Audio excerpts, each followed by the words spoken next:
റഹ്മാനായ റബ്ബിൻ്റെ അപാരമായ അനുഗ്രഹം ഒന്നുകൊണ്ട് മാത്രം വിശുദ്ധ റമദാനിലേക്കും അതിലുപരി അവസാനത്തെ 10ലേക്കും പ്രവേശിക്കുവാനുള്ള ഭാഗ്യം ലഭിക്കപ്പെട്ടവരാണ് ഞാനും നിങ്ങളും. ഒരടിമ ഉടമയോട് ഏറ്റവും നന്നായി അടുക്കുന്ന അനർഘമായ നിമിഷങ്ങളിലാണ് നമ്മളുള്ളത്.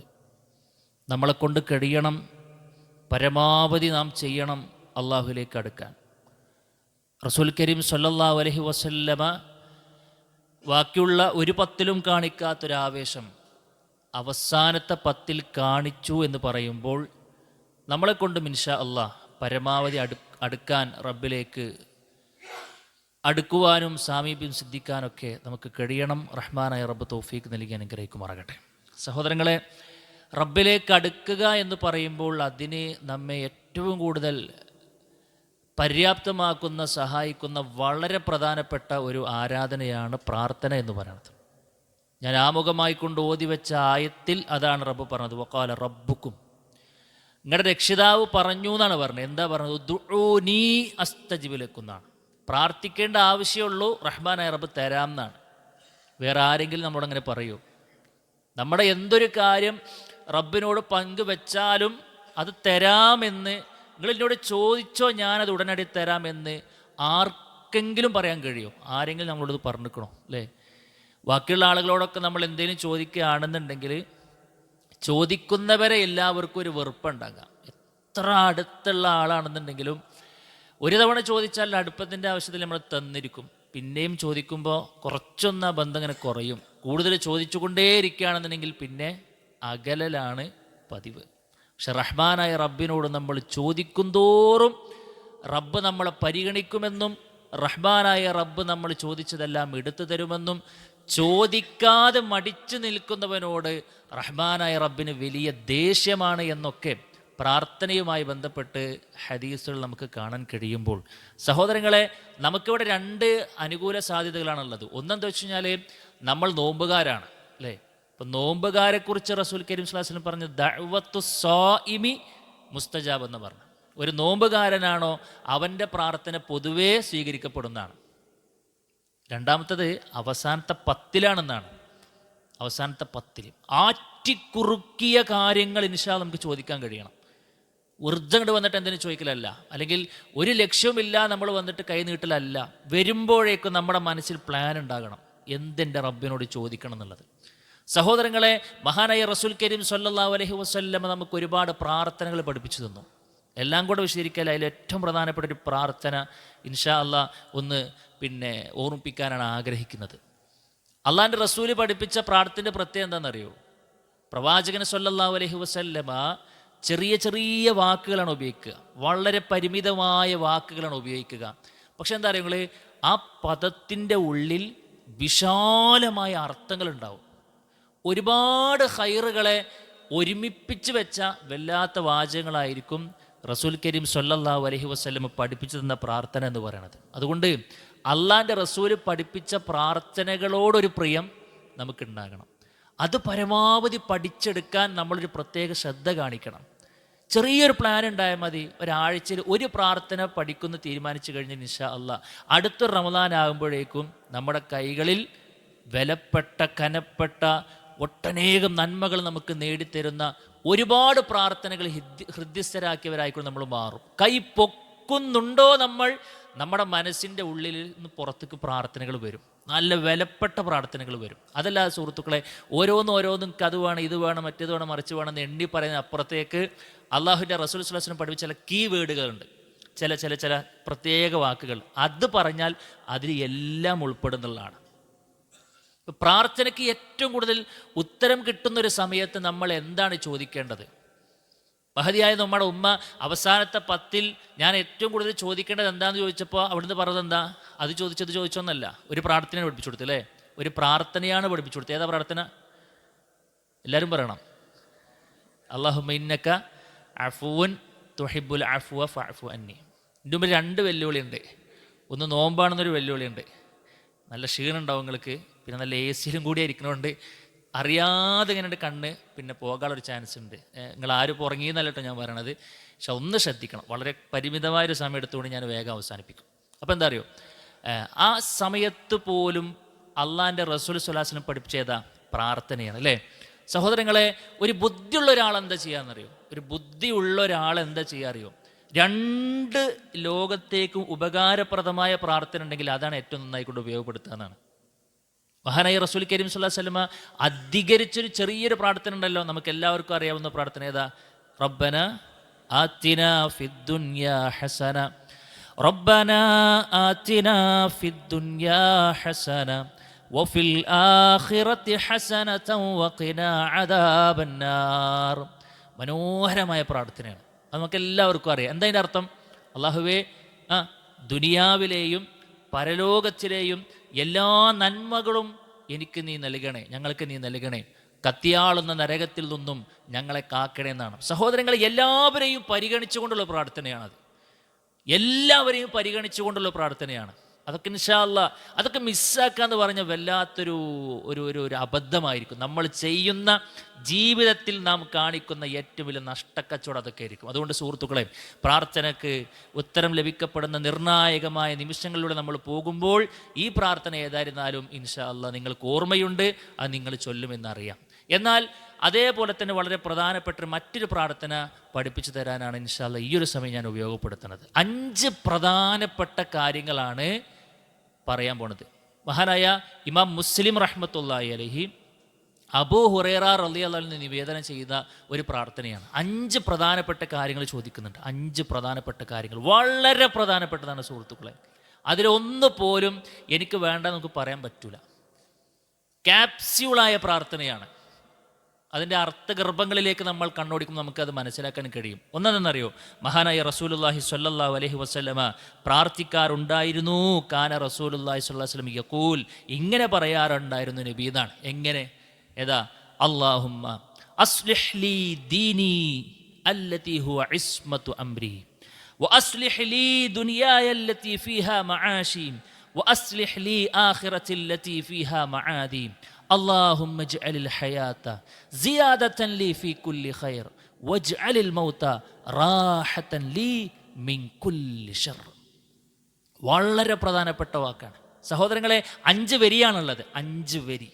ഈ 5 വരി പ്രാർത്ഥന ഉണ്ടല്ലോ, നിങ്ങൾ ഓരോ വരി ഒരു വക്കത്തിന് പഠിക്കും തീരുമാനിച്ചാൽ മതി. ഒറ്റ ദിവസം കൊണ്ട് പഠിക്കാൻ പറ്റും. 5 വരിനെ നമ്മൾ എന്താക്കുക, ഓരോ വരി ഞാൻ ഇൻഷാ അല്ലാഹ് സുബഹി മുതൽ ളുഹർ വരെ ഒരു വരി ഞാൻ പഠിക്കും. വേണ്ട, അത് അങ്ങനെ പഠിക്കണമെങ്കിൽ ഒറ്റയടിക്ക് പഠിക്കാൻ പറ്റും. എന്നാലും ഞാൻ പറയാം, ചുരുങ്ങിയത് പറയാണ്. ളുഹറിന് ഞാൻ അടുത്തൊരു വരി പഠിക്കും, ളുഹർ ടു അസർ വരെ.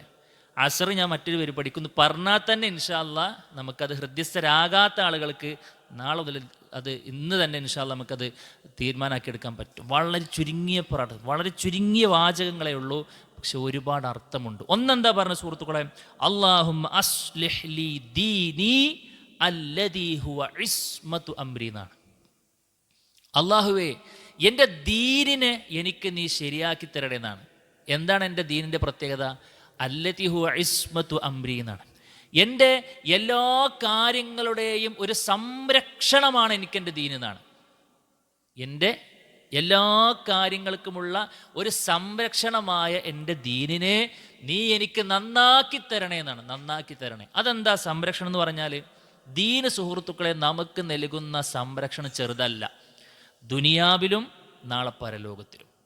ഒരു ചെറിയ ഉദാഹരണം പറയാം. ഇപ്പം ദീനീപരമായി കൊണ്ടുള്ള ഉപദേശങ്ങൾ, നിർദ്ദേശങ്ങൾ എത്രത്തോളം നമുക്ക് പാലിക്കാൻ കഴിയുന്നുണ്ടോ അതിനനുസരിച്ച് നാം സുരക്ഷിതരായിരിക്കും. അതിനനുസരിച്ച് നാം സുരക്ഷിതരായിരിക്കും. ദീനിൻ്റെ ഏതെങ്കിലും മൂല്യങ്ങളെയോ ദീന് പറഞ്ഞ് എന്തെങ്കിലും വിധികളെയോ വിലക്കുകളെയോ നമ്മൾ മാറ്റിയിട്ടുണ്ടെങ്കിൽ, അതിൽ നമ്മൾ ചെറിയൊരു അഡ്ജസ്റ്റ്മെൻറ്റ് വരുത്തിയിട്ടുണ്ടെങ്കിൽ ആ രംഗത്ത് നമ്മൾ സേഫ് അല്ല. അവിടെ നമുക്കൊരു സുരക്ഷിതത്വവുമില്ല. നിങ്ങൾ ആലോചിക്കുകയും മഹാനായ റസൂൽ കരീം സ്വല്ലല്ലാഹു അലൈഹി വസല്ലം പറയാണ്, പിന്നെ ഇപ്പം ഇന്നത്തെ ഒരു സാഹചര്യം അല്ലേ, അവിഹിതങ്ങൾ ഇങ്ങനെ പെരുകിക്കൊണ്ടിരിക്കുന്ന സമയമല്ലേ ഇപ്പോൾ അല്ലേ? അവിഹിതങ്ങൾ പെരുകിക്കൊണ്ടേയിരിക്കുന്ന സമയമാണ്, സന്ദർഭമാണ്. എത്ര കുടുംബങ്ങളാണ് സുഹൃത്തുക്കളെ ദിനം പ്രതി നഷ്ടപ്പെട്ടുകൊണ്ടിരിക്കുന്നത്? എത്ര കുട്ടികളാണ് വാപ്പിമ്മയും ജീവിച്ചിരിക്കെ അനാഥരായിട്ടുള്ളത്? എത്ര ഇണകളുടെ കണ്ണീരാണ് തോരാതെ മുന്നോട്ട് പോണത്. എന്തേ സംഭവം? ഭർത്താവിന് വേറൊരു ഭാര്യയോട് ഒരു ചെറിയ അവിഹിതം, അല്ലേ? ഭാര്യ ചെറിയ മക്കളുണ്ടായിട്ട് പോലും അങ്ങോട്ട് ഒഴിവാക്കിയിട്ട് പോവുകയാണ്.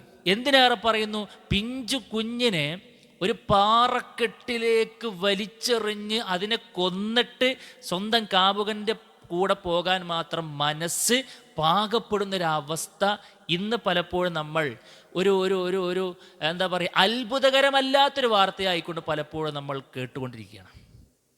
എന്തായിരിക്കും കാരണം? ഒരു അവിഹിതം എന്ന് പറയുമ്പോൾ സുഹൃത്തുക്കളെ, അതിൽ പോയി പെട്ടൊരാൾക്ക് തിരിച്ചു കയറാൻ കഴിയണില്ല. അവരൊരിക്കലും വിചാരിച്ചിട്ടില്ല ഇതിന് ഇത്രയേറെ പ്രത്യാഘാതങ്ങൾ ഉണ്ടാകുന്നുള്ളൂ. എൻ്റെ കുടുംബം നഷ്ടപ്പെടും, എൻ്റെ മാനം നഷ്ടപ്പെടും, എൻ്റെ ജീവിതത്തിൽ എല്ലാം എനിക്ക് നഷ്ടപ്പെടും എന്നൊന്നും കരുതിയിട്ടല്ല ഇത് ആദ്യം തുടങ്ങണത്. പക്ഷെ അതിലേക്ക് എത്തിയപ്പോഴാണ് ഈ പറയപ്പെട്ട പ്രത്യാഘാതങ്ങളൊക്കെ ഉണ്ടായത്. ഞാൻ ചെറിയൊരു ഉദാഹരണം പറഞ്ഞതാണ്. ഇതെന്തുകൊണ്ട് ഉണ്ടായെന്ന് അറിയോ? ദീന് വെച്ച ഒരു നിർദ്ദേശം ഉണ്ടായിരുന്നു. എന്താ ദീന് വെച്ച നിർദ്ദേശം? അന്യ ആണാണോ അന്യ പെണ്ണാണോ കണ്ണിനെ താഴ്ത്തണം എന്നാണ്. അല്ലേ? കണ്ണിനെ താഴ്ത്തണം എന്നാണ് ആദ്യം പറഞ്ഞത്. ആണിനോടും പറഞ്ഞു, പെണ്ണിനോടും പറഞ്ഞു. പിന്നെന്താ പറഞ്ഞു? ഒറ്റക്കാകാൻ പാടില്ല എന്ന് പറഞ്ഞു, അല്ലേ? ഒറ്റക്കാകാൻ പാടില്ല എന്ന് പറഞ്ഞു. അത് ചാറ്റിങ്ങിലാകട്ടെ, കോളിങ്ങിലാകട്ടെ, എവിടെയാകട്ടെ അകാരണമായിക്കൊണ്ട് ഒറ്റപ്പെടുന്നൊരു സാഹചര്യം സുഹൃത്തെ നിനക്ക് വേണ്ട എന്ന് ദീന് നമ്മളോട് പറഞ്ഞിരുന്നു. അത് കേട്ടിട്ടും അവഗണിച്ചു.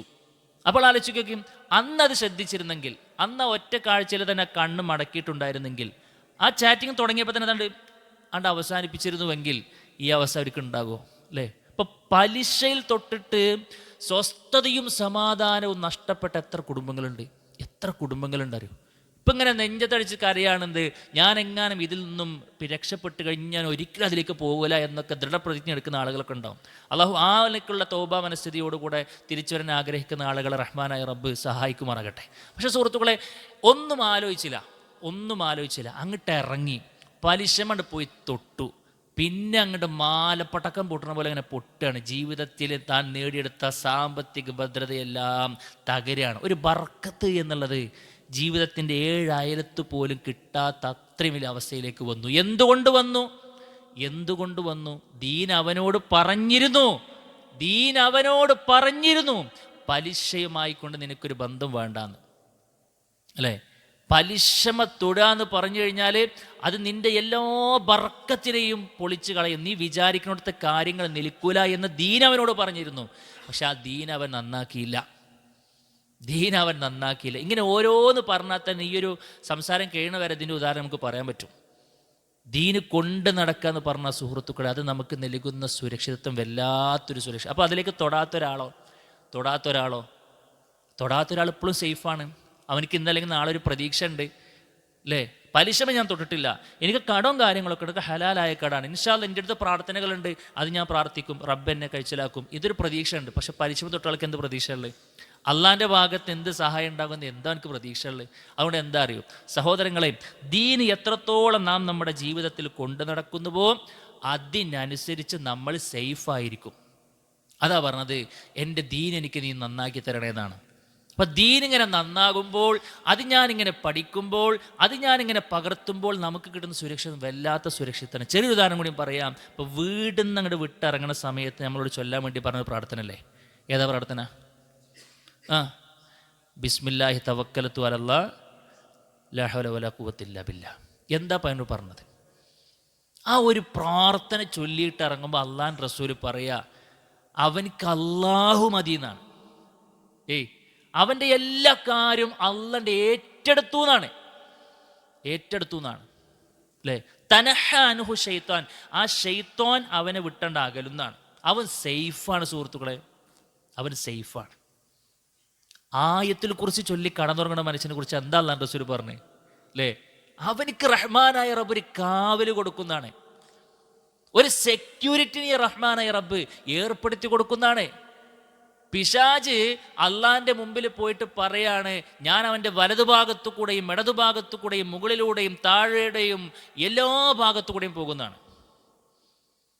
ദീന് പറഞ്ഞു അടിമയോട്, ഈ ഒരു പണിയേ രാവിലെ എണീക്കുമ്പോഴേ, രാവിലെയുള്ള ആ പ്രാർത്ഥന ഉണ്ടല്ലോ, അല്ല അല്ലാഹുമ്മ ഇഹ്ഫളിനി മിൻ ബൈനി യദയ്യ വമിൻ ഖൽഫി വഅൻ യമീനി വൻ ഷിമാലിൻ തുടങ്ങുന്ന 6 ഭാഗത്തിൽ നിന്നും സംരക്ഷണം ചോദിച്ചുകൊണ്ടുള്ള പ്രാർത്ഥന പ്രാർത്ഥിച്ചു എന്നാണ്. അപ്പം എന്തായി? അതോടുകൂടെ അവൻ ഒരു ഇസ്മത്തിലേക്ക് വന്നു, അവനൊരു സുരക്ഷിതാവസ്ഥയിലേക്ക് വന്നു. അവനെ തൊടാൻ പിശാചിന് കഴിയില്ല എന്നാണ്. എന്ന് പറഞ്ഞാൽ പ്രിയപ്പെട്ടവരെ, അള്ളാഹുവിൻ്റെ ദീന് എത്രത്തോളം നമ്മൾ ഉൾക്കൊള്ളുന്നുവോ അതിനനുസരിച്ച് നമ്മൾ സുരക്ഷിതരാകുമെന്നാണ് പറഞ്ഞതിൻ്റെ ചുരുക്കം. ദുനിയാവിലും ഇനി നാളെ പരലോകത്തേക്ക് വരുമ്പോഴോ കത്തിയാളുന്ന നരകത്തിൽ നിന്നും കാക്കുന്നത് എന്താ? അള്ളാഹിൻ്റെ ദീനാണ്. ദീൻ അനുസരിച്ച് കൊണ്ട് ജീവിതം നമുക്ക് ഉണ്ടെങ്കിൽ ഇൻഷാ അള്ളാഹ് ആ നരകത്തിൽ നിന്നും, കത്തിയാളുന്ന നരകത്തിൽ നിന്നും രക്ഷപ്പെടാൻ നമുക്ക് കഴിയും സുഹൃത്തുക്കളെ. ഇപ്പോൾ വെറുതെ ഒന്ന് ആലോചിച്ച് നോക്കി, നമ്മളുടെ പുറത്തേക്കൊണ്ട് ഇറങ്ങുമ്പോഴുള്ള ചൂടെത്രയാണ് അല്ലേ? എത്ര പ്രയാസപ്പെട്ട് നമ്മൾ ഓടിയിട്ടങ്ങോട്ട് വന്ന് വേഗം വന്നതിനുള്ളിൽ കയറിയപ്പോൾ നമ്മൾ അനുഭവിക്കുന്ന ഒരു ഫീലിങ്സ് എത്രയാണ്, എന്തൊരു റാഹത്താണിത്. പുറത്തേക്ക് ഇറങ്ങുമ്പോഴേ നമുക്ക് ഇടങ്ങററിയാം. അപ്പം അതിനേക്കാൾ ഭീമാകാരമാണ് നരകം എന്നുള്ളത് കഴിഞ്ഞ സംസാരങ്ങളിലൂടെയൊക്കെ നിങ്ങൾക്ക് ബോധ്യപ്പെട്ടിട്ടുണ്ടാവുമെന്നാണ് കരുതുന്നത് അല്ലേ സഹോദരങ്ങളെ? ആ നരകത്തിൽ നിന്നും സംരക്ഷണമാണ് നമ്മുടെ ദീനെന്നാണ്, സംരക്ഷണമാണ് ദീനെന്നാണ്. അതുകൊണ്ട് പ്രിയപ്പെട്ടവരെ, നമ്മളെ റബ്ബിനോട് ചോദിക്കുകയാണ്, റഹ്മാനായ റബ്ബേ എൻ്റെ ദീനെ നീ നന്നാക്കി തരണേ എന്നാണ്. അപ്പോൾ അതെങ്ങനെ നന്നാകുക? ദീനെങ്ങനെ നന്നാകുക? 2 വഴികളുണ്ടെന്നാണ്. ഒന്ന് ഇഖ്ലാസാണ്. എന്തെങ്കിലും ചെയ്തിട്ട് കാര്യമില്ല, കുറേ നന്മകൾ ചെയ്തിട്ട് കാര്യമില്ല. ചെയ്യുന്നത് മുഴുവനും റഹ്മാനായ റബ്ബിന് എൻ്റെ വജ്ഹ് ഉദ്ദേശിച്ചുകൊണ്ട് ചെയ്യണം. അപ്പോഴാണ് ഈ ദീന് കൊണ്ട് നമുക്ക് എന്തെങ്കിലും മെച്ചമുണ്ടാവുള്ളൂ. ദീനിൻ്റെ കാര്യങ്ങളൊക്കെ നമ്മൾ മുറ പോലെ ചെയ്യുന്നുണ്ട്, പക്ഷേ ഇഖ്ലാസ് ഇല്ലെങ്കിലോ ഇവിടെയും ഫലം ഉണ്ടാവില്ല, നാളെ പരലോകത്ത് ഫലം ഉണ്ടാവില്ല. ഇനി കുറേ നന്മയാണെന്ന് കരുതി ചെയ്യുന്നുണ്ട്, അള്ളാഹ് റസൂല് കാണിച്ചു തന്നതല്ല ചെയ്യുന്നതെങ്കിലോ അപ്പോഴും പ്രശ്നമാണ്. അപ്പോൾ പിന്നെ ബിദഅത്ത് ചെയ്തുകൊണ്ട് നരകത്ത് പോകേണ്ട സാഹചര്യം ഉണ്ടാവും. അതുകൊണ്ട് പ്രിയപ്പെട്ടവരെ, ഇൻഷാ അള്ളാഹ് നമ്മൾ ആത്മാർത്ഥമായിക്കൊണ്ട് പ്രാർത്ഥിക്കണം. അല്ലാഹുമ്മ അസ്ലിഹ് ലി ദീനി അല്ലതി ഹുവ ഇസ്മത്തു അംരി. ഈ പ്രാർത്ഥന അറിയണവരുണ്ടോ കൂട്ടത്തിൽ? അറിയണവരുണ്ടോ? ഉണ്ട്? ഇല്ലെങ്കിൽ ഇൻഷാ അള്ളാഹ് പഠിക്കണം എന്നാ പറയാനുള്ളത്. പഠിക്കണം ഇൻഷാ അള്ളാഹ്. ഒന്നാമത്തെ വാക്ക് എന്താ പറഞ്ഞേ? ഞാൻ ഇടയ്ക്ക് ചോദിക്കുന്നോട് പ്രശ്നമില്ലല്ലോ. അല്ലാഹുമ്മ അസ്ലിഹ് ലി ദീനി അല്ലതി ഹുവ ഇസ്മത്തു അംരി. എനിക്ക് എല്ലാവിധ സുരക്ഷിതത്വം ദുനിയാവിലും നാളെ പരലോകത്തിലും തരാൻ പോകുന്ന ഈ ദീന് ഏറ്റവും നന്നായി എനിക്ക് നീ നന്നാക്കി തരണമെന്ന് പറഞ്ഞാൽ അത് മനോഹരമായിക്കൊണ്ട് വിശദീകരിക്കുന്ന ഒരു ക്ലാസ്സിൽ ഞാൻ ഉണ്ടാകണേ അല്ലേ? ദീന് കേൾക്കണ്ടേ? നമുക്ക് ദീന് കേൾക്കാനുള്ളൊരു മനസ്സ് എനിക്ക് തരണേ, അത് പകർത്താനുള്ള തൗഫീഖ് നൽകണേ എന്നാണ്. അതുകൊണ്ട് പ്രിയപ്പെട്ടവരെ, നമ്മൾ ആത്മാർത്ഥമായിക്കൊണ്ട് പ്രാർത്ഥിക്കണം എന്നാണ് സൂചിപ്പിക്കുക. 2ാമത്തെ കാര്യം എന്താണെന്നറിയോ?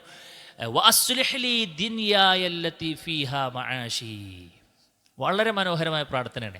ഇപ്പം എന്തെല്ലാം ദുനിയാവുമായി ബന്ധപ്പെട്ട എന്തെല്ലാം പ്രയാസങ്ങളും സങ്കടങ്ങളും ആവരാധികളൊക്കെ ഉള്ള മനുഷ്യന്മാർക്ക് നമ്മളൊക്കെ അല്ലേ കുറേ പ്രയാസങ്ങളുണ്ടാവും. ദുനിയാവുമായി ബന്ധപ്പെട്ട് കുറേ പരാധീനതകൾ നമുക്കൊക്കെ പറയാനുണ്ടാവും. ഒരു പേപ്പറും കടലാസും ഒരു പേനയും പേപ്പറൊക്കെ തന്നു കഴിഞ്ഞാൽ നമ്മളിങ്ങനെ എഴുതും, എനിക്ക് ആ പ്രശ്നം, ഈ പ്രശ്നം, മറ്റേത് മറിച്ച് പറഞ്ഞിട്ട് കുറേ നമുക്ക് എഴുതാനുണ്ടാകും. സഹോദരങ്ങളെ, ഇത് ആരാ ഇതൊക്കെ ശരിയാക്കി തരേണ്ടത്? ഈ പ്രശ്നങ്ങൾക്കൊക്കെയുള്ള പരിഹാരം ആരാ തരേണ്ടത്? നമ്മളിങ്ങനെ കുറേ ആളോട് സംസാരിച്ചു, പങ്കുവെച്ചു. ഒന്നും പറയേണ്ട, എൻ്റെ ജോലി അത്ര പ്രശ്നമുണ്ട്, അവിടെ ഈ പ്രശ്നമാണ്, മകളെ കെട്ടിച്ചു, അവിടെ ഈ പ്രശ്നമാണ്, മറ്റോടത്താണ് ഇങ്ങനെയാണ് എന്ന് നമ്മളിങ്ങനെ പറയുക എന്നതല്ലാതെ ഇതിനൊക്കെ ഒരു ആത്യന്തികമായ പരിഹാരം നമുക്ക് ആരാ തരള്ളേ? റഹ്മാനായ റബ്ബല്ലേ അല്ലേ? സഹോദരങ്ങൾ, നമ്മൾ റബ്ബിനോടാണ് പങ്കുവെക്കുന്നത് ഈ വാചകങ്ങളിലൂടെ.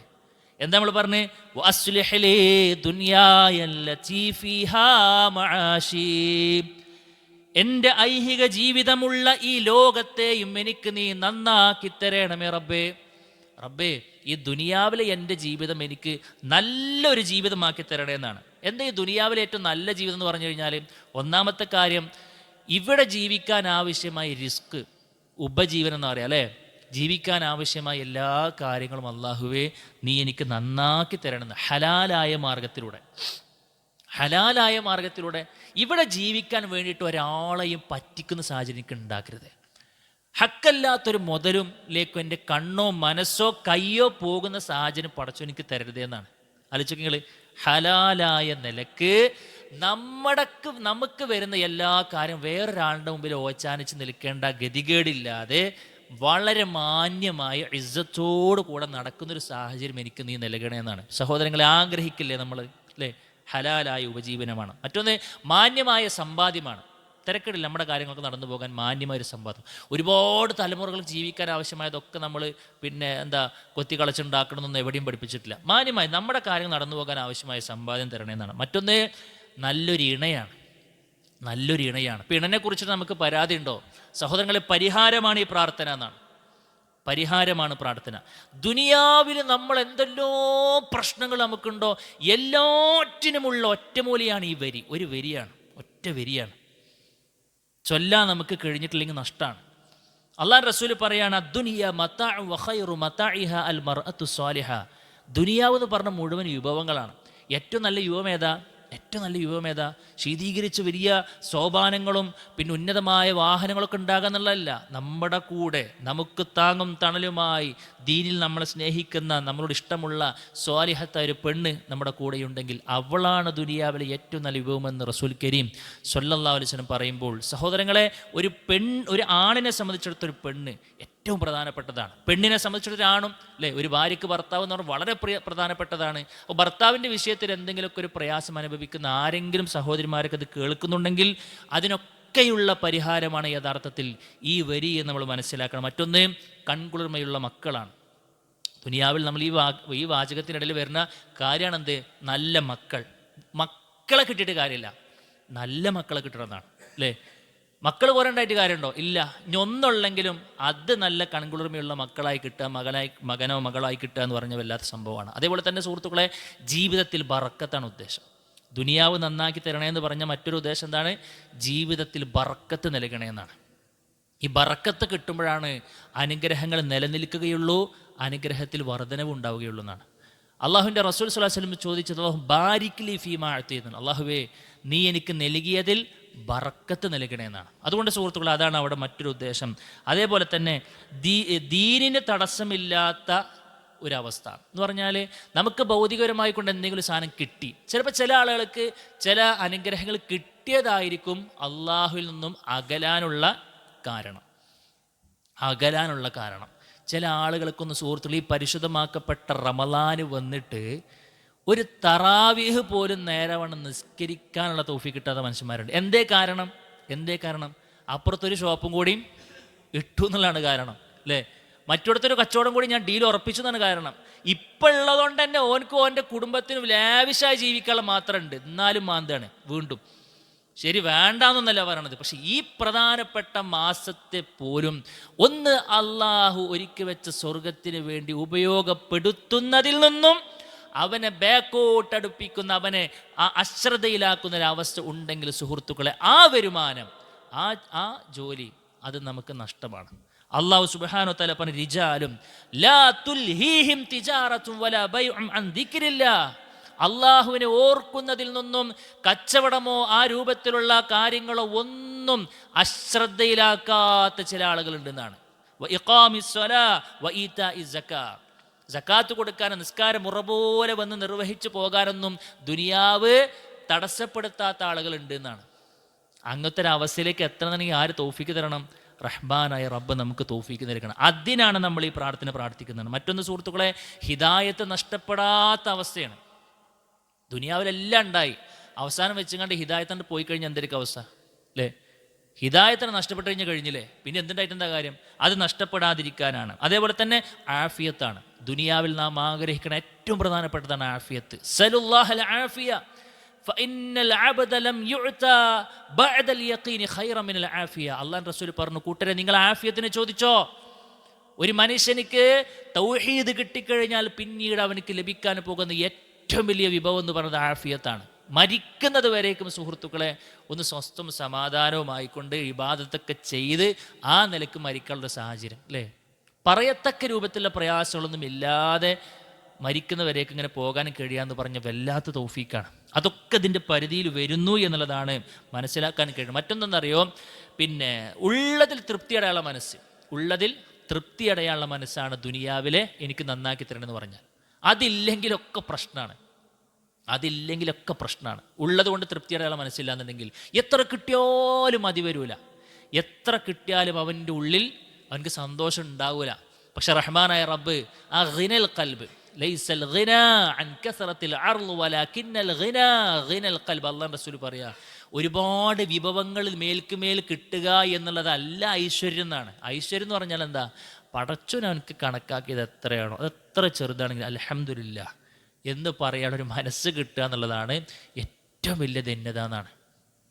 അപ്പോൾ നമ്മൾ ചോദിക്കുന്ന ചോദ്യത്തിൽ അത് ഉൾപ്പെടുന്നു എന്നാണ് പണ്ഡിതന്മാർ പറയണത്. അതേപോലെ തന്നെ സുഹൃത്തുക്കൾ, വളരെ പ്രധാനപ്പെട്ട ദുനിയാവിൽ നമ്മൾ ജീവിക്കുന്നുണ്ടെങ്കിൽ നമുക്ക് കിട്ടേണ്ട മറ്റൊരു പ്രധാനപ്പെട്ട കാര്യമാണ് മറ്റുള്ളവരെ ഉൾക്കൊള്ളാനുള്ള ഒരു മനസ്സ് എന്നുള്ളത്. മറ്റുള്ളവരെ ഉൾക്കൊള്ളാനുള്ളൊരു മനസ്സ്, മറ്റുള്ളവരുടെ സ്ഥാനത്ത് നിന്ന് ചിന്തിച്ച് അവർക്ക് വേണ്ട കാര്യങ്ങൾ ചെയ്തു കൊടുക്കാൻ പറ്റുക എന്നുള്ളതാണ്. അങ്ങനത്തെ ഒരു മനസ്സ് ദുനിയാവിൽ നമുക്ക് കിട്ടിക്കഴിഞ്ഞാൽ ഒരു ഭർത്താവിനെ കുറിച്ചും ഒരു ഭാര്യയ്ക്ക് സങ്കടപ്പെടേണ്ടി വരില്ല, ഒരു ഭാര്യനെക്കുറിച്ചും ഭർത്താവിന് സങ്കടപ്പെടേണ്ടി വരില്ല, ഒരു മാതാപിതാക്കളെക്കുറിച്ചും മക്കളെക്കുറിച്ച് മാതാപിതാക്കൾക്ക് സങ്കടപ്പെടേണ്ടി വരില്ല, ഒരു തൊഴിലാളിയെക്കുറിച്ച് പിന്നെ മുതലാളിനെ കുറിച്ച് തൊഴിലാളിക്കോ സങ്കടപ്പെടേണ്ടി വരില്ല. നമ്മളെക്കുറിച്ച് ആർക്കും ഒരു പരാതി ഉണ്ടാവില്ല. എങ്ങനെയാണെങ്കിൽ മറ്റുള്ളവൻ്റെ മനസ്സ് അറിയാൻ, അഥവാ മറ്റുള്ളവൻ്റെ ഒരു പ്രയാസം നമ്മളൊന്ന് കണ്ട് മനസ്സിലാക്കിയിട്ട് നിൽക്കാൻ കഴിയുക എന്നുള്ളതാണ്. ഒരു അമ്മായിമ്മയെക്കുറിച്ച് മരുമകളെക്കുറിച്ച് അമ്മായിമ്മക്ക് ഒരു പ്രശ്നം ഉണ്ടാവില്ല. അതൊക്കെ ഉണ്ടെങ്കിൽ ഇതിൻ്റെയൊക്കെ പ്രാർത്ഥനയുടെ ഒരു അഭാവമാണെന്നുള്ള വളരെ ഗൗരവത്തിൽ നമ്മൾ മനസ്സിലാക്കണം എന്നാണ് സൂചിപ്പിക്കുന്നത്. അതുകൊണ്ട് സുഹൃത്തുക്കളെ, രണ്ടാമത്തെ വരി അതാണ്. മൂന്നാമത്തെ കാര്യം എന്താണെന്നറിയോ? വഅസ്ലിഹ് ലി ആഖിറത്തില്ലതി ഫീഹാ മആദി. വഅസ്ലിഹ് ലി ആഖിറത്തില്ലതി ഫീഹാ മആദി. എൻ്റെ മടക്കമായ, ഞാൻ മടങ്ങിച്ചെല്ലാൻ പോകുന്ന എൻ്റെ പരലോകത്തെ പടച്ചോരെ എനിക്ക് നീ നന്നാക്കി തരണേ എന്നാണ്. സഹോദരങ്ങളെ, എപ്പോഴാണ് നമ്മുടെ പരലോകം ആരംഭിക്കുന്നത്? നമ്മളെപ്പോഴാണോ മരിക്കുക അപ്പോൾ എന്നാണ്. അപ്പോൾ ഇന്നലെ 3:30 മണിക്ക് ഞങ്ങളുടെ നാട്ടിലൊരു അപകടം ഉണ്ടായി. ഇന്നലെ 3:30 മണിക്ക് ഒരു ഡയാലിസിസ് പേഷ്യൻറ്റുമായിക്കൊണ്ട് ഹോസ്പിറ്റലിലേക്ക് കുതിക്കുന്ന ഒരു ഓട്ടോറിക്ഷ എതിരെ വന്നൊരു വാഹനമായിക്കൊണ്ട് കൂട്ടിമുട്ടി. ഡയാലിസിസ് പേഷ്യൻറ്റിൽ ചില സാരമായ പരിക്കുകളോടുകൂടെ അവർ ഹോസ്പിറ്റലൈസ്ഡാണ്. അവരെ വേഗം ദ്രുതഗതിയിലൂടെ എത്തിക്കാൻ വേണ്ടി ആരോഗ്യമുള്ള മനുഷ്യൻ ഇന്ന് കബറിലാണ്. അള്ളാഹു പുറത്തു കൊടുക്കുമാറാകട്ടെ. എപ്പോഴാണ് എന്താണ് സംഭവിക്കുന്നത് പറയാൻ പറ്റൂല. ഏത് സമയവും നമ്മുടെ മുമ്പിൽ പരലോകത്തിൻ്റെ ആ ഒരു കവാടം തുറക്കപ്പെടും. അതിനെയാണ് നമ്മൾ മരണം എന്ന് പറയാം. മരണം എന്നുള്ളത് സുഹൃത്തുക്കളെ പരലോക ജീവിതത്തിലേക്കുള്ള ഒന്നാമത്തെ കവാടമാണ്. ആ മരണം മുതൽ അങ്ങോട്ട് എല്ലാ കാര്യങ്ങളും നന്നാക്കി തരണമേ എന്നാണ് നമ്മൾ പറയുന്നത്. ഒന്നാമത്തെ ഇടം ബർസഖാണ്, ഖബറാണ്. അല്ലാഹുവിൻ്റെ റസൂൽ പറഞ്ഞു, ഇന്നൽ ഖബറ റൗളത്തും മിൻ റിയാദിൽ ജന്ന ഔ ഹുഫ്റത്തും മിൻ ഹുഫ്രിൻ നാർ. ഒന്നുകിൽ ഖബർ എന്ന് പറഞ്ഞാലും അത് സ്വർഗ്ഗ പൂന്തോപ്പായിരിക്കും, അല്ലെങ്കിൽ നരകമായിരിക്കുന്നതാണ്, നരകക്കുഴിയായിക്കൊണ്ടത് മാറുന്നതാണ്. സഹോദരങ്ങളെ, 6 അടി മണ്ണ് ആളുകൾ നമുക്ക് വേണ്ടി വെട്ടും. അത് ദുനിയാവിൽ ചെറിയൊരു സ്പേസ് മാത്രം, നമ്മളങ്ങനെ ചരിച്ച് കടത്താൻ വേണ്ടിയുള്ള സ്പേസ് മാത്രമാണ്. പക്ഷെ അതല്ല സാധനം, അത് വിശാലമാകുന്നതാണ്. ഒന്നുകിൽ അത് നരകമായിരിക്കാം, അല്ലെങ്കിൽ അത് സ്വർഗമായിരിക്കാം എന്നാണ്. നമ്മളിവിടെ പ്രാർത്ഥിക്കുന്നത് വഅസ്ലിഹ് ലി ആഖിറത്തില്ലതി ഫീഹാ മആദി എന്ന വാചകം നാം ഉരുവിടുമ്പോൾ എന്നെ ഇറക്കി വെക്കുന്ന ആ ഖബർ പടച്ച റബ്ബേ സ്വർഗത്തിലെ പൂന്തോപ്പാക്കി തരണേ എന്നാണ്. സ്വർഗത്തിലെ പൂന്തോപ്പാക്കി തരണേ എന്നാണ്. അവിടുന്ന് അങ്ങോട്ട് സഹോദരങ്ങളെ മഹ്ശറിലേക്ക് പോകുമ്പോൾ എന്തെല്ലാം പ്രയാസങ്ങളുണ്ട്. സൂര്യൻ അടുപ്പിക്കപ്പെടുമെന്നാണ്. അവിടെ സുദീർഘമായ കാലഘട്ടം നാം നിൽക്കേണ്ടി വരുന്നതാണ്. ഇവിടെ ആരാ നമ്മുടെ കൂട്ടിനുണ്ടാവുക? നേരത്തെ പറഞ്ഞു വെച്ച പ്രാർത്ഥനകൾ അത് സ്വീകരിക്കപ്പെട്ടിട്ടുണ്ടോ? നമ്മൾ അങ്ങോട്ടേക്ക് പോകുമ്പോൾ പ്രിയപ്പെട്ടവരെ അവിടെ എളുപ്പമുണ്ടാകുന്നതാണ്. വിശ്വാസികളെ സംബന്ധിച്ചിടത്തോളം മഹ്ശറയിലെ പിന്നെ ഒരുപാട് ദൈർഘ്യമുള്ള സമയം പോലും ഒരു ഫർള് നിസ്കാരം നിസ്കരിച്ച ദൈർഘ്യമുണ്ടാവുന്നതാണ്, അല്ലേ? ഈ കോടാനുകോടി മനുഷ്യർ വിചാരണ എടുക്കുന്ന സമയം എത്രയായിരിക്കും, അല്ലേ? പക്ഷെ അതൊക്കെ അവനക്ക് വളരെ ലഘുവായിക്കൊണ്ട് തോന്നുന്നതാണ്. അതൊക്കെ ചെയ്തിരേണ്ടത് ആരാ? റഹ്മാനായ റബ്ബാണ്. ഇവിടെ നിന്ന് തന്നെ നമ്മൾ ചോദിക്കുകയാണ്, പടച്ചോനെ ഞാൻ എത്തിച്ചേരാൻ പോകുന്ന ആ പരലോകം എനിക്ക് നീ നന്നാക്കി തരണേ എന്നാണ്. സഹോദരങ്ങളെ, വിചാരണ എളുപ്പമാക്കി തരണമേ എന്നാണ് നമ്മൾ പ്രാർത്ഥിക്കുന്നത്. അള്ളാഹു റസൂൽ സ്വല്ലല്ലാഹു അലൈഹി വസല്ലം പറഞ്ഞു, പിന്നെ ആരെങ്കിലും കാര്യമായി കൊണ്ടൊന്ന് വിചാരണക്ക് വിധേയമായി കഴിഞ്ഞാൽ മന്നൂഖിശൽ ഹിസാബു യഹ്ലിക്, തലനാരിഴ കീറിയിട്ട് വിചാരണക്കാരെങ്കിലും വിധേയമായി കഴിഞ്ഞാൽ അവൻ നശിക്കുന്നതാണ്. അവിടെയാണ് റസൂൽ കരീം സ്വല്ലല്ലാഹു അലൈഹി വസല്ലം പറഞ്ഞ് അല്ലാഹുമ്മ ഹാസിബിനി ഹിസാബൻ യസീറാ, അല്ലാഹുവേ എന്നെ നീ ലഘുവായ രൂപത്തിൽ വിചാരണ ചെയ്യണമെന്നാണ്. സഹോദരങ്ങളെ, ആ നിലയ്ക്കെൻ്റെ വിചാരണ പൂർത്തിയാകണമെന്നാണ് ഈ പ്രാർത്ഥനയുടെ അർത്ഥമെന്ന് പറയുന്നത്. മറ്റൊന്ന് സിറാത്താണ്. വിശ്വാസികളും അതേപോലെ തന്നെ മുനാഫിക്കുകളും മാത്രം നടന്നു പോകുന്ന ആ ഒരു സിറാത്ത് പാലത്തിലൂടെയുള്ള നടത്തമെന്ന് പറഞ്ഞാൽ വല്ലാത്തൊരു ഫിത്നയാണ്, പരീക്ഷണമാണ്. നരകത്തിൽ നിന്നുള്ള ഇരുമ്പ് കൊളുത്തുകൾ ആ മനുഷ്യനെങ്ങനെ താഴോട്ട് വിടാൻ വേണ്ടി പരിശ്രമിക്കുന്നതാണ്. അവിടൊക്കെ സുഹൃത്തുക്കളെ നമ്മളെ രക്ഷപ്പെടുത്തേണ്ടത് ആരാ? റഹ്മാനായ റബ്ബല്ലേ. അതുകൊണ്ട് അവിടേക്കൊരു രക്ഷക്കാണ് നമ്മൾ ചോദിക്കുന്നത്. അതേപോലെ തന്നെ നബി കരീം സ്വല്ലല്ലാഹു അലൈഹി വസല്ലമയെ അടക്കം എല്ലാ പ്രവാചകന്മാർക്കും അല്ലാഹു സുബ്ഹാനഹു വ തആല ഒരു ഹൗള് കൊടുത്തുന്നാണ്, അവരുടെ ഉമ്മത്തിന്, വിശ്വാസികളായ ഉമ്മത്തിന് വെള്ളം കൊടുക്കാൻ വേണ്ടിയിട്ട്. നമ്മുടെ പ്രവാചകൻ്റെ ഹൗദിൻ്റെ പേരെന്താ? എല്ലാവരും പറയും ഹൗദുൽ കൗസറാണ്, അല്ലേ സഹോദരങ്ങളെ? അതിന്നൊരു ഇറുക്ക് വെള്ളം കുടിച്ചാൽ പിന്നെ അവനക്ക് ദാഹമില്ല എന്നാണ്, പിന്നെ ആ മനുഷ്യനക്ക് ദാഹമില്ല എന്നാണ്. അത് കിട്ടുക എന്നുള്ളത് വല്ലാത്തൊരു തൗഫീക്കാണ്. അത് കിട്ടണേ എന്നാണ് നമ്മളോട് പ്രാർത്ഥിക്കുന്നത്. പരലോകത്തേക്ക് കണ്ടെത്തും, എൻ്റെ പരലോകമൊക്കെ നീ നന്നാക്കി തരണമെന്ന് പറഞ്ഞാൽ അവിടെ നമുക്ക് വേണ്ട കാര്യങ്ങളൊക്കെ ചെയ്തു തരണമെന്നാണ്. അതേപോലെ തന്നെ സുഹൃത്തുക്കളെ, സ്വർഗത്തിൽ മഹാനായ റസൂൽ കരീം സ്വല്ലല്ലാഹു അലൈഹി വസല്ലമയുടെ ചാരത്ത് സ്വർഗം പങ്കിടാനുള്ള തൗഫീക്കിനെയാണ് നമ്മൾ ഈ വാചകത്തിൽ ചോദിക്കുന്നത് എന്നാണ്. ആലോചിക്കുക നിങ്ങൾ, ഇതെല്ലാം പോടെ ചേർത്ത് വെച്ച് ഒരു വരി നമ്മൾ പറഞ്ഞു അല്ലേ, വഅസ്ലിഹ് ലീ ആഖിറത്തില്ലതീ ഫീഹാ മആദി, എനിക്ക് തിരിച്ചു ചെല്ലാനുള്ള എൻ്റെ പരലോകം അല്ലാഹുവേ ഈ സാധുവിനെ നീ നന്നാക്കി തരണമേ എന്നാണ്. സഹോദരങ്ങളെ, പ്രാർത്ഥിക്കണം. നാലാമത്തെ കാര്യം, വജ്അലിൽ ഹയാത സിയാദതൻ ലീ ഫീ കുല്ലി ഖൈർ. അല്ലാഹുവേ ഈ ഇഹലോക ജീവിതം ഉണ്ടല്ലോ, എനിക്ക് നന്മകളിൽ വർധനവുള്ളതാക്കി തരണമെന്നാണ്. ഒരു ദിവസം അള്ളാഹിൻ്റെ ഭൂമി ലോകത്ത് നമ്മൾ ജീവിച്ചിട്ടുണ്ടെങ്കിൽ നന്മയുടെ തുലാസിലേക്ക് കനം തൂങ്ങുന്ന അമലുകൾ ചെയ്തു വെക്കാനുള്ള തൗഫീക്കിനൊക്കെ നീ നൽകണമെന്നാണ്. ഒരു ദിവസം അള്ളാഹിൻ്റെ ഭൂമി ലോകത്ത് നമ്മൾ ജീവിക്കുമ്പോൾ നമ്മുടെ നന്മയുടെ ഗ്രാഫ് ഇങ്ങനെ ഉയരാൻ പറ്റണമെന്നാണ്. അത് പ്ലാനിങ് ഉണ്ടോണ്ട് മാത്രം നടക്കൂല, അള്ളാഹിൻ്റെ തൗഫീക്ക് കൂടെ വേണം. എന്ത് നന്മയും നമുക്ക് നല്ല നിലക്ക് കൊണ്ടുനടക്കണമെന്നുണ്ടെങ്കിൽ സുഹൃത്തുക്കളെ അള്ളാഹിൻ്റെ തൗഫീക്ക് വേണം. ആ തൗഫീക്കാണ് നമ്മൾ ചോദിക്കുന്നത് അല്ലേ, ആ തൗഫീക്കാണ് നമ്മൾ ചോദിക്കുന്നത്. ഈ ലോകത്തിൻ്റെ പ്രത്യേകത എന്താ? നന്മ ചെയ്യാനും തിന്മ ചെയ്യാനുള്ള അവസരമുണ്ട്. തിന്മ ചെയ്യാൻ എമ്പാടും അവസരമുണ്ട്, നന്മ ചെയ്യാനുമുള്ള അവസരമുണ്ട്. ചില ആളുകളൊക്കെ തിന്മകൾ ചെയ്ത് ഈ ഇസ്ലാമിൽ തന്നെ പുറത്തു പോകുന്ന അവസ്ഥയുണ്ട്. തിന്മകൾ ചെയ്ത് തിന്മകൾ പറഞ്ഞ് ആ റൂട്ടിലൂടെ അങ്ങോട്ട് പോയിട്ട് നേരെ പോയിട്ട് നരകത്തിൽ ചാടുന്ന അവസ്ഥയുണ്ട്. പക്ഷെ നമുക്കതല്ല നമ്മൾ ആഗ്രഹിക്കുന്നത്.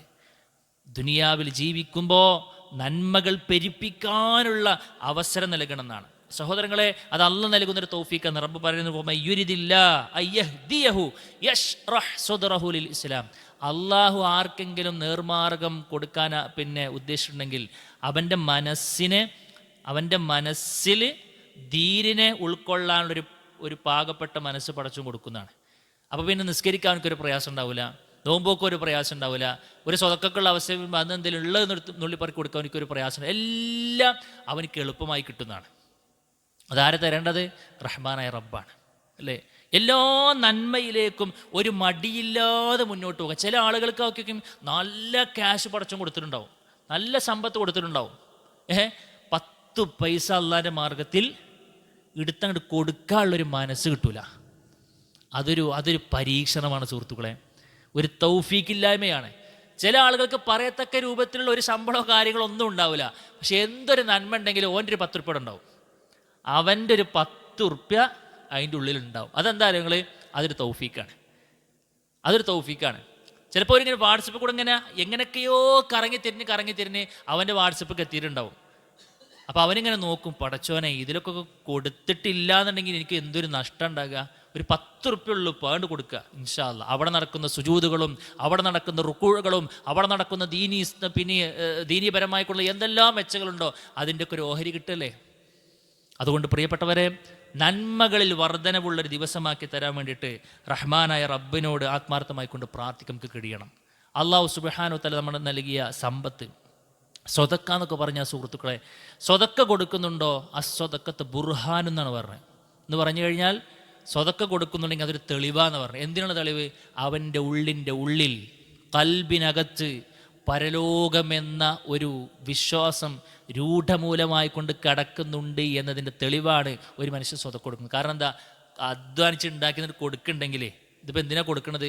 എനിക്കിട്ട് തിരിച്ച് കിട്ടുന്നുള്ളതുകൊണ്ട് തന്നെയാണ്, പരലോകത്തിൽ തിരിച്ച് കിട്ടുന്നുള്ളതുകൊണ്ട് തന്നെയല്ലേ കൊടുക്കുന്നത്. ഇതിൻ്റെ ഒക്കെ ഒരു ഹയറുകൾ എനിക്ക് കിട്ടാൻ പോകുന്നു എന്ന ഒരു വിശ്വാസം ഇല്ലാത്ത ഒരാൾ സ്വതം കൊടുക്കാൻ കഴിയില്ല. അതുകൊണ്ട് സഹോദരങ്ങളെ, പരമാവധി നന്മകൾ ചെയ്യാനുള്ള തൗഫീക്കിലാണ് നമ്മൾ ചോദിക്കുന്നതാണ്, അല്ലേ? അപ്പോൾ നമ്മൾ സ്വതക്ക കൊടുക്കുമ്പോൾ അതൊക്കെ ഒരു നമ്മളങ്ങോട്ട് 6 അടി മണ്ണിലേക്ക് ഇറക്കി വെച്ച് കഴിഞ്ഞാലും അവിടേക്ക് ഇങ്ങനെ വീണ്ടും ഒഴുകിക്കൊണ്ടിരിക്കുന്നതിൽ സ്വതക്കകൾ ഉണ്ട് നമ്മൾ ഉറപ്പിക്കാൻ വേണ്ടിയാണ്. പള്ളിക്ക് നമ്മൾ കൊടുത്തൊരു മുതലുണ്ടോ, അവിടെ വീഴുന്ന റുക്കുകൾ എല്ലാം കിട്ടും. സുഹൃത്ത്, ഇപ്പം ആലോചിക്കുക, ഇപ്പം ഈ ഒരു പള്ളി അല്ലേ, ഇതിങ്ങനെ കയറി വരുന്ന സമയത്ത് ഇതിന് വേണ്ട കാര്യങ്ങൾ ചെയ്തവരായിരിക്കും നിങ്ങളെല്ലാവരും. റഹ്മാനായ റബ്ബ് സ്വീകരിക്കുമാറാകട്ടെ. സ്വീകാര്യതയ്ക്ക് വേണ്ടി കൂടി പ്രാർത്ഥിക്കാനാണ് ഇത് പറയണത്. നിങ്ങൾ ആലോചിക്കുക, നമുക്ക് പോലും അറിയില്ല എത്ര സുജൂദുകൾ ഇവിടെ വീണു എന്നുള്ളത്, അല്ലേ? എത്ര മനുഷ്യന്മാർ ഇവിടെ വന്നൊരു ഖുത്ബ കേട്ടു, ഹിദായത്ത് കിട്ടി, അവരുടെ ജീവിതത്തിൽ എന്തെല്ലാം മാറ്റങ്ങൾ വരുത്തി നമുക്ക് പറയാൻ പറ്റൂല, അല്ലേ? ഒരു ടൗണിലാണ് ഈ പള്ളിക്കണത്. എത്രയോ യാത്രക്കാർ ഇതിനെ ആശ്രയിച്ചു, എത്രയോ ആളുകൾ വന്നൊരു ദീന് നുകർന്നു പോയി. അവരുടെ ജീവിതത്തിൽ നല്ല നല്ല തീരുമാനം എടുത്തിട്ടുണ്ടാവും, നമുക്കൊന്നും അറിയില്ല. പക്ഷെ എന്താ അറിയോ, നമുക്ക് പോലും അറിയില്ല നന്മകൾ എവിടൊക്കെയാണെന്ന്. പക്ഷെ റഹ്മാനായ റബ്ബിനറിയും. മലക്കുകൾ രേഖപ്പെടുത്തിയ രേഖയിൽ അതുണ്ട് സുഹൃത്തേ. നാളെ പരലോകത്തെത്തുമ്പോൾ അത്ഭുതത്തോടുകൂടെ നമ്മൾ നോക്കി നിൽക്കും. റബ്ബ് സ്വീകരിക്കുമാറാകട്ടെ. അവിടെ എന്ത് വേണമെന്നറിയോ, പള്ളി എന്നൊക്കെ പറഞ്ഞ സുഹൃത്തുക്കളെ കഴിയുമോ പരമാവധി അതൊന്ന് ലേറ്റാക്കാതെ വേഗം കൊടുക്കണം എന്നാണ്. വേഗം കൊടുക്കാൻ നമുക്ക് കഴിയണം. ഇപ്പം നമ്മുടെ മഹത്തായ സ്ഥാപനം ജാമിഅ ഹിന്ദിലേക്ക് നിങ്ങൾ ആലോചിച്ച് കൊടുപ്പോൾ അതിൻ്റെ കളക്ഷനൊക്കെ നടക്കുന്ന സമയമാണ്. നമ്മുടെ എന്തെങ്കിലും ഒരു എമൗണ്ട് അവിടെ ഉണ്ടോ, ഉണ്ടെങ്കിൽ കിട്ടാൻ പോണ മെച്ചെന്താ ആലോചിച്ച് നോക്കി. എത്ര കുട്ടികളാണോ പഠിക്കുന്നത്, 100-700ഓളം കുട്ടികൾ പഠിക്കല്ലേ. അവരൊക്കെ ദീന് പഠിക്കുമ്പോൾ അത് പകർത്തുമ്പോൾ അവർ മരിക്കുന്നത് വരേക്കും അവരുടെ ജീവിതത്തിൽ ആ നന്മകൾ കൊണ്ടുവരുന്നു. അവർ മുഖേന 1000-കണക്കിന് 10,000-കണക്കിന് ആളുകളിലേക്ക് ദീനെത്തുന്നു. അതിൻ്റെ ഒക്കെ ഒരു ഓഹരി കിട്ടൂലേ, അല്ലേ? ഇപ്പം ഞാൻ ആ സ്ഥാപനത്തിൽ പഠിച്ചിറങ്ങിയ ഒരാളാണ്. ഇപ്പം ഞാൻ ഈ ക്ലാസ് എടുക്കുന്ന സമയത്ത് ഇതിലൂടെ ഉണ്ടാകുന്നൊരു ഹൈറ് ഞാൻ പഠിക്കുന്ന സമയത്ത് അതിന് കൊടുത്തൊരാൾക്ക് ഉണ്ടാവൂലേ? ഞാൻ എൻ്റെ ജീവിതത്തിൽ അവസാനം വരെ ഒരു ഹുത്ബ നടത്തുന്നുണ്ടോ, എവിടെയെങ്കിലും ദീനി സദസ്സിൽ കയറുന്ന ഒരു ദീന് പറഞ്ഞു കൊടുക്കുന്നുണ്ടോ, അള്ളാഹു സ്വീകരിച്ചാൽ എനിക്ക് കിട്ടുന്ന പോലെ തന്നെ ഇതിന് കാരണക്കാരാക്കിയ ആളുകൾ കിട്ടുന്നല്ലേ നമ്മളൊക്കെ വിശ്വസിക്കുന്ന സുഹൃത്തുക്കളെ. അതിൻ്റെ സുഖങ്ങൾ ഇപ്പോൾ ഖബറിൽ കിടന്ന് അനുഭവിക്കുന്ന ആളുകളുണ്ടാവും. 100-200 ഖത്തീബുമാർ അൽഹംദുലില്ലാഹ് മിമ്പറുകൾ ചലിപ്പിച്ചുകൊണ്ടിരിക്കുന്നു. ദഅ്വാ രംഗത്ത് എടുത്തു നോക്കൂ നിങ്ങൾ. അൽഹംദുലില്ലാഹ് നമ്മുടെ ഹിക്മകളും മറ്റുമൊക്കെയായി സജീവമായി കൊണ്ടുണ്ട്. ഇനിതാ നമ്മുടെ ലേഡീസ് ക്യാമ്പസ് വന്നു. ഒരു 2 വർഷം കൂടി കഴിഞ്ഞ് അവിടുന്ന് പുതിയ ബാച്ച് ഇറങ്ങാൻ പോവുകയാണ്. റബ്ബ് സ്വീകരിക്കട്ടെ, അല്ലേ? ഒരു കുടുംബിനുണ്ടാകുമ്പോൾ അവിടുന്ന് ഒരു പഠിച്ചിറങ്ങിയൊരു കുട്ടി, ഒരു സഹോദരി എന്ന് പറഞ്ഞാൽ എന്താ, അൽ ഉമ്മു തബ്നിൽ ഉമ്മ എന്ന് പറയും. ഒരു ഉമ്മത്തിനുണ്ടാക്കുന്നവളെന്നാണ്. ഒരു കുട്ടിക്ക് നല്ലൊരു കുടുംബിനിയാകാനുള്ള ഒരു തൗഫീക്ക് പടച്ചോൻ കൊടുത്താൽ, അതിനും സംബന്ധമായിക്കൊണ്ട് കാഴ്ചപ്പാടുകൾ കിട്ടിയാൽ, അവളിലൂടെ 2 കുട്ടി ആ ദീന് ഉൾക്കൊണ്ടുകൊണ്ട് ജീവിക്കുമ്പോൾ അതിൻ്റെയും കൂടി മെച്ചാരി കിട്ടും. ആ കുട്ടി അവിടെ പഠിക്കാൻ ആരൊക്കെ കാരണമായിട്ടുണ്ടോ, ആരൊക്കെ നന്മയിൽ സഹകരിച്ചിട്ടുണ്ടോ അതിൻ്റെ കിട്ടൂലേ, അല്ലേ? ഇതൊന്നും കണക്കാക്കാൻ കഴിയാത്ത അത്രയും വലിയ ഇൻവെസ്റ്റ്മെൻറ്റുകളാണ് സുഹൃത്തുക്കളെ. ഇതൊക്കെ ഒരു സമയം വരുമ്പോൾ ചെയ്താലേ കിട്ടുള്ളൂ. അതിനുള്ള തൗഫീക്ക് ആര് തരണം? റഹ്മാനായ റബ്ബ് തരണം, അല്ലേ? ഇപ്പോൾ വിസ്ഡം ഹൗസ് അതിൻ്റെ കളക്ഷൻ നടന്നുകൊണ്ടിരിക്കുന്ന സമയമാണ്, അല്ലേ? സഹോദരങ്ങളെ, കൊടുത്തു കഴിഞ്ഞാൽ കിട്ടാവുന്ന മെച്ചത്തെക്കുറിച്ച് ആലോചിച്ചോളി. വിവരണാതീതമാണ്. റഹ്മാനായ റബ്ബ് അതിനുള്ള മനസ്സും തൗഫീക്കും നമുക്ക് നൽകി അനുഗ്രഹിക്കുമാറാകട്ടെ. അതൊക്കെ കിട്ടും. ഈ പ്രാർത്ഥനകൾ നിരന്തരമായി നമ്മൾ ചൊല്ലുന്നുണ്ടോ, നമ്മുടെ മുമ്പിലേക്ക് വരുന്ന ഓരോ അവസരങ്ങളെയും മനോഹരമായി കൊണ്ട് ഉപയോഗപ്പെടുത്തുവാനും ആ ഉപയോഗപ്പെടുത്തിയതിൻ്റെ ഒരു വർധനവ് ദിനം പ്രതി നന്മകൾ വർദ്ധിപ്പിച്ചെടുക്കാനുള്ള തൗഫീക്ക് പടച്ച റബ്ബ് നമുക്ക് നൽകും. അവസാനമായി കൊണ്ട് പറയുന്നു, വജ്അലിൽ മൗത റാഹത്തൻ ലീ മിൻ കുല്ലി ശർർ. വജ്അലിൽ മൗത റാഹത്തൻ ലീ മിൻ കുല്ലി ശർർ. സഹോദര, മനസ്സ് തട്ടി പ്രാർത്ഥിച്ചോ, അല്ലാഹുവേ എൻ്റെ മരണത്തെ എല്ലാവിധ പരീക്ഷണങ്ങളിൽ നിന്നും ആശ്വാസകരമാക്കണേ എന്നാണ്. ആശ്വാസകരമായൊരു നല്ലൊരു മരണത്തെ എനിക്ക് നീ പ്രദാനം ചെയ്യണേ എന്നാണ്. സഹോദര, റഹ്മാനായ റബ്ബേ അന്ന് നമുക്ക് കൂട്ടിനുണ്ടാകുള്ളൂ. ഇപ്പോൾ എന്ത് എന്നതല്ല. ഇപ്പോൾ അൽഹംദുലില്ലാഹ് റമദാൻ കിട്ടിയപ്പോൾ നമ്മളൊക്കെ ഉഷാറായിക്കൊണ്ട് കർമ്മവീതിയിലുണ്ട്. റബ്ബ് സ്വീകരിക്കുമാറാകട്ടെ. പക്ഷെ എന്താ അറിയോ നിങ്ങൾ, അള്ളാഹുവിൻ്റെ റസൂൽ പറയാണ് ഇന്നമൽ അഅ്മാലു ബിൽ ഖവാതീം, കർമ്മങ്ങൾ സ്വീകരിക്കപ്പെടുന്നതും വിലയിരുത്തപ്പെടുന്നതും മരണത്തിൻ്റെ സമയം നോക്കിയിട്ടാണ്. അവസാന കാലഘട്ടത്തിൽ നീ എന്ത് ചെയ്തു നോക്കിയിട്ടാണ്. സുബ്ഹാനല്ലാഹ്. അതുകൊണ്ട് നമുക്കറിയില്ല ഇപ്പോൾ കിട്ടിയ ഹിദായത്ത് മരിക്കണ സമയത്ത് ഉണ്ടാവും നമുക്ക് പറയാൻ പറ്റൂല. അതുകൊണ്ട് നമ്മൾ അഡ്വാൻസ് ലെവലിൽ നമ്മൾ പറയുകയാണ്, പടച്ചോനെ മരിക്കണ സമയത്ത് ആശ്വാസകരമായ ഒരു മരണം എനിക്ക് നീ പ്രദാനം ചെയ്യണമെന്നാണ്. എന്താണ് സഹോദരങ്ങളെ ആ ഒരു ആശ്വാസകരമായ മരണം എന്ന് പറഞ്ഞാൽ? വിശ്വാസിയെ സംബന്ധിച്ചിടത്തോളം മരണം ആശ്വാസമാണ്. വിശ്വാസിയെ സംബന്ധിച്ചിടത്തോളം മരണം ഒരു ആശ്വാസമാണ്. ഇത്രയും കാലം ചെയ്തു തീർത്ത പണിയെടുത്തതിൻ്റെ ഫലങ്ങൾ അനുഭവിക്കുവാനുള്ള ഒരു യാത്രയാണ് യഥാർത്ഥത്തിൽ വിശ്വാസിയെ സംബന്ധിച്ചിടത്തോളം മരണം. ഒരു അടിമ മരിക്കുമ്പോൾ അള്ളാഹിൻ്റെ റസൂൽ സ്വല്ലല്ലാഹു അലൈഹി വസല്ലം പറഞ്ഞു, മുസ്തരീഹുൻ വ മുസ്തറാഹു മിൻഹു, ഒന്നുകിൽ അവൻ വളരെ റാഹത്തായി കൊണ്ടുപോകും, അല്ലെങ്കിൽ അവനിൽ നിന്ന് ബാക്കിയുള്ളവർക്ക് റാഹത്താകുന്നതാണ്. ഒരാൾ മരിക്കുമ്പോൾ അവനക്ക് നല്ല റാഹത്തായിരിക്കും. അതാരാ? അത് വിശ്വാസിക്കാണ്. അല്ലെങ്കിൽ ആ ആൾ മരിച്ചതോടുകൂടെ ബാക്കിയുള്ള ആൾക്ക് ഭയങ്കര റാഹത്തായിരിക്കുന്നു. അതെന്താ? അത് ആ നിലയ്ക്ക് ജീവിതം തുലച്ച ആളുകൾക്കാണ്. നമ്മൾ വിശ്വാസികളാണ്, നമ്മൾ കർമ്മവീതിയിൽ ഓടി നടക്കുന്ന ആളുകളാണ്. നമ്മുടെ മരണം ഇൻഷാ അല്ലാഹ് നമുക്ക് റാഹത്തുള്ള മരണമാക്കിയെടുക്കണം. അതിനാര് തരണം തൗഫീക്ക്? റഹ്മാനായ റബ്ബ് നമുക്ക് നൽകണം. സഹോദരങ്ങളെ, പിശാച് വരുന്നാണ് ഒരു മനുഷ്യനെ ദുനിയാവിൽ വെച്ച് അവസാനമായി കൊണ്ട് പിഴപ്പിക്കുവാനുള്ളൊരവസരം പിശാചിന് നമ്മളിങ്ങനെ സക്രാത്തിൻ്റെ ഹാലിൽ കടക്കുമ്പോൾ അവസാനത്തെ അവസരമാണ്. അവൻ അത് ഉപയോഗപ്പെടുത്താൻ വേണ്ടി പരിശ്രമിക്കുന്നതാണ്. ആ സമയത്ത് പോലും വന്ന് കാലം മുഴുക്കെ നന്മ ചെയ്ത മനുഷ്യനാണ് എങ്കിലും അവസാനം വന്നിട്ട് നമ്മളെ പിഴപ്പിക്കാൻ വേണ്ടി അവൻ പരിശ്രമിക്കുന്നതാണ്. ആ പരിശ്രമത്തിലും നമ്മൾ തോറ്റുപോകാതിരിക്കാനുള്ള പ്രാർത്ഥനയാണ് നമ്മളിവിടെ കാലേക്കുട്ടി ചെയ്തു വെക്കുന്നത്. അതിൽ നിന്നും പിശാചിൻ്റെ ആ പരിശ്രമത്തിൽ നിന്നും പടച്ചോനെ എനിക്ക് റാഹത്ത് നൽകണമെന്നാണ്. എൻ്റെ റൂഹ് പിടിക്കാൻ വരും മലക്കുൽ മൗത്തും സംഘവും. രണ്ട് നിലക്കാണ് അത്ര ഒരു മനുഷ്യൻ, രണ്ടാലൊരു നിലക്കാണ് ഒരു മനുഷ്യൻ ഈ ലോകത്ത് വിട പറയും. ഒന്ന് ആശ്വാസത്തിൻ്റെ മരണമായിരിക്കും. സ്വർഗത്തിൻ്റെ വർണ്ണനകൾ കേട്ട് മരണപ്പെടുന്ന സാഹചര്യം ഉണ്ടാവും അല്ലേ? സ്വർഗത്തിൻ്റെ ആ ഒരു വർണ്ണനകൾ കേട്ട് ആശ്വാസങ്ങൾ കേട്ട് മരിക്കുന്ന സാഹചര്യം ഉണ്ടാവും. യാ അയ്യതുഹൻ നഫ്സുൽ മുത്മഇന്ന ഇർജിഇ ഇലാ റബ്ബികി റാളിയതൻ മർളിയാ, അല്ലയോ സമാധാന ചിത്തമടഞ്ഞ ആത്മാവേ, റഹ്മാനായ റബ്ബിൻ്റെ തൃപ്തിയിലേക്ക് പോന്നോ. അള്ളാഹു ഒരുക്കി വെച്ച ആ സ്വർഗത്തിലേക്ക് നീ ഇങ്ങോട്ട് ഇറങ്ങിക്കോ അല്ലേ? ആ വിളി കേൾക്കാൻ ആഗ്രഹിക്കുന്നവരല്ലേ സഹോദരങ്ങളെ നമ്മൾ? ആ വാചകങ്ങളിലൂടെ നമ്മുടെ വിശുദ്ധ ഖുർആന്റെ പാരായണം പോയപ്പോൾ നമ്മൾ അറിയാതെ ചോദിച്ചു പോയില്ലേ, റഹ്മാനായ റബ്ബേ ഇങ്ങനത്തെ ഒരു മരണം എനിക്ക് നീ നൽകണേന്ന്? സഹോദര, അതൊന്നും കൂടെ അടിവരയിട്ട് ചോദിക്കുന്ന ചോദ്യമാണ് ഈ പ്രാർത്ഥന എന്നുള്ളത്.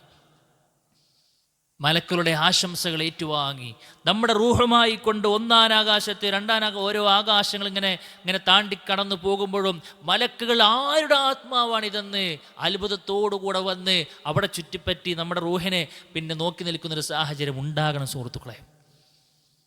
ഇല്ലീൻ സ്വർഗക്കാരുടെ പേരുകൾ രേഖപ്പെടുത്തുന്ന ഇല്ലീൻ നമ്മുടെ പേര് വരണം ഇൻഷാ അല്ലാഹ്. അതിനൊക്കെ വേണ്ടിയിട്ടാണ് ഈ പ്രാർത്ഥന. നോക്കൂ നിങ്ങൾ, വളരെ പരിമിതമായ വിശദീകരണമാണ് നൽകിയിട്ടുള്ളത്. 50 മിനിറ്റ് 46 മിനിറ്റ് നമ്മൾ എടുക്കുകയാണ്. പക്ഷെ ഇതൊക്കെ ഈ ഇത്രയും നേരം വിശദീകരിച്ചതെല്ലാം ഉൾക്കൊണ്ട് ഈ വാചകം പറയാൻ നമുക്ക് എത്ര സമയം വേണം? 1 മിനിറ്റ് പോലും വേണ്ട. 10-15 സെക്കൻഡ് ഉണ്ടെങ്കിൽ നമുക്ക് പറഞ്ഞ് അവസാനിപ്പിക്കാൻ കഴിയുന്നതാണ് ഈ പ്രാർത്ഥന. അതുകൊണ്ട് സുഹൃത്തുക്കളെ, ദയവ് ചെയ്ത് നമ്മൾ പഠിക്കണം. ആത്മാർത്ഥമായിക്കൊണ്ട് നമ്മളത് പഠിക്കണം. ഒരു ദൃഢപ്രതിജ്ഞ നമുക്ക് ഉണ്ടാകണം. ഈ റമദാനിൽ നമ്മൾ പഠിച്ചെടുത്ത വളരെ മനോഹരമായൊരു പ്രാർത്ഥനയായി ഇത് നമ്മുടെ കൂട്ടിനുണ്ടാകണം. റമദാൻ വിട പറയുമ്പോഴും ഇൻഷാ അല്ലാഹ് ഈ പ്രാർത്ഥനയുടെ കരുത്തിൽ ഇൻഷാ അല്ലാഹ് ഇഹലോകവും നാളെ പരലോകവും വിജയിച്ച ആളുകൾ നമുക്ക് ഉൾപ്പെടാൻ കഴിയണം. റഹ്മാനായ റബ്ബ് തൗഫീഖ് നൽകി അനുഗ്രഹിക്കുമാറാകട്ടെ. അള്ളാഹുവെ, അറിഞ്ഞും അറിയാതെയും വന്നു പോയിട്ടുള്ള ചെറുതും വലുതുമായ മുഴുവൻ തെറ്റുകളും കുറ്റങ്ങളും വിട്ടുപുറത്ത് മാപ്പാക്കി തരണമേ റബ്ബേ. അള്ളാഹുവെ, ഞങ്ങളുടെ നന്മകൾ നീ സ്വീകരിക്കണമേ റബ്ബേ. ജീവിതത്തിൽ ഇതുവരെ ചെയ്തു പോയ എല്ലാ പാപങ്ങളും അള്ളാഹുവെ ഞങ്ങൾക്ക് നീ പുറത്ത് മാപ്പാക്കി തന്ന് ശിഷ്ടകാല ജീവിതം ഈമാനിൽ അധിഷ്ഠിതമായി മുന്നോട്ട് കൊണ്ടുപോകാനുള്ള തൗഫീക്ക് ഞങ്ങൾക്ക് എല്ലാവർക്കും നീ നൽകി അനുഗ്രഹിക്കണമേ റഹ്മാനെ. ഏറ്റവും പ്രധാനപ്പെട്ട നിർണായകമായ ലൈലത്തുൽ ഖദറൊക്കെ പ്രതീക്ഷിക്കപ്പെടുന്ന ഈ അവസാനത്തെ അന്ത്യയാമങ്ങളും മറ്റുമെല്ലാം അള്ളാഹു ഏറ്റവും നന്നായി കൊണ്ട് ഉപയോഗപ്പെടുത്താനുള്ള തൗഫീക്ക് ഞങ്ങൾക്ക് നീ നൽകണേ റബ്ബേ. ആ രംഗത്തൊരു പ്രതിസന്ധിയും ഒരു പ്രതിബന്ധവും ഒരു തടസ്സവും വരാതെ ആഫിയത്തോടുകൂടെ ആരോഗ്യത്തോടുകൂടെ കർമ്മങ്ങൾ ചെയ്യാനുള്ള വിശാലമായ മനസ്സ് കിട്ടി അതെല്ലാം നന്നായി കൊണ്ട് ഉപയോഗപ്പെടുത്തി പ്രാർത്ഥനയിലൂടെയും മറ്റു പ്രവർത്തനങ്ങളിലൂടെയും നിന്നിലേക്ക് അടുക്കുവാനും നിൻ്റെ സാമീപ്യം നേടിയെടുക്കുവാനും സ്വർഗ്ഗക്കാരിൽ ഒരു പേര് വരാനും നരകമോചനം നൽകപ്പെടുന്ന മഹാഭാഗ്യവന്മാരിൽ ഇടം നൽകാനൊക്കെയുള്ള തൗഫീക്ക് ഞങ്ങൾക്ക് നീ നൽകി അനുഗ്രഹിക്കണമേ റഹ്മാനെ. ഈ പറഞ്ഞതും ഈ കേട്ടതുമൊക്കെ നാളെ നന്മയുടെ തുലാസിൽ ഖനം തൂങ്ങുന്ന അമലായിക്കൊണ്ട് ഞങ്ങൾ സ്വീകരിക്കണമേ റഹ്മാനെ. കേട്ട കാര്യങ്ങൾ ജീവിതത്തിന് പ്രാവർത്തികമാക്കാനുള്ള തൗഫീക്കിനെ പ്രദാനം ചെയ്ത് അനുഗ്രഹിക്കണമേ റബ്ബേ. അല്ലാഹുമ്മ ഗഫിർ ലിൽ മുഅ്മിനീന വൽ മുഅ്മിനാത്ത് വൽ മുസ്ലിമീന വൽ മുസ്ലിമാത്ത് والأحياء منهم الأموات إنك مجيب دعوات يا قاضي الحاجات. اللهم أجرنا من النار اللهم أجرنا من النار اللهم أجرنا من النار. ربنا تقبل منا إنك أنت السميع العليم وتب علينا إنك أنت التواب الرحيم. آمين آمين برحمتك يا أرحم الراحمين.